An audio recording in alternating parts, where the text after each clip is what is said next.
ಇದು ಎಷ್ಟು by Alto ಗಾಡಿ ಇದು ಮಾಡಲ್ ಗಾಡಿ ಆಲ್ಟೋ ಕಳಿಸಿರೋದು? 2003ನೇ ಮಾಡ್ಲು. 3 ಮಾಡಲು. ಓನರು? ಫೋರ್ತ್ ಓನರ್ ಆಗಿದೆ. ಡಾಕ್ಯುಮೆಂಟ್ಸ್ ರನ್ನಿಂಗ್ ಇದೆ ಗಾಡಿದು? ಎಲ್ಲ ರನ್ನಿಂಗ್ ಇದೆ. ಲೋನ್ ಇಲ್ಲ ಅಲ್ಲ ಬೈ ಗಾಡಿ ಮೇಲೆ? 95,000 ಐತೆ.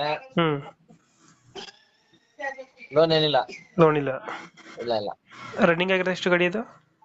ನೋಡಿದೆ ಬೈ 91 ನೋಡಿದೆ. 91. ಹ್ಮ್. ಫೀಚರ್ಸ್ ಏನೋ ಗಾಡಿದು ಇದು? AC AC, centre lock. Central lock. System ಇದೆಯಾ? ಸಿಸ್ಟಮ್ ಇದೆ. ಸಿಸ್ಟಮ್ ಬರುತ್ತೆ. ಟೈರ್ ಕಂಡೀಷನ್ ಅಣ್ಣ? ಫ್ರಂಟ್ 2 ಹೊಸದು, ಬ್ಯಾಕ್ ಇದು ಒಂದು 60% ಐತೆ. 60% ಇದಾವ? ಹ್ಮ್. ಇದೇನು 20 ಕ್ರಚಸ್ ಹತ್ರ ಏನಿಲ್ಲ ಗಾಡಿ? ಏನಿಲ್ಲ. ಮೈಲೇಜ್ 20 ಬರ್ತದಲ್ಲ? 18 to 20? ಹಾ 18 to 20 ಬರುತ್ತೆ. ಇಂಜಿನ್ ಕಂಡೀಷನ್ ಅಣ್ಣ ಗಾಡಿದು? ಚೆನ್ನಾಗೈತೆ. ನೀಟಾಗೈತೆ. ಹ್ಮ್. ಸೀಟ್ ಕವರ್ ಚೆನ್ನಾಗಿದೆ ಒಳಗಡೆ? ಹ್ಮ್.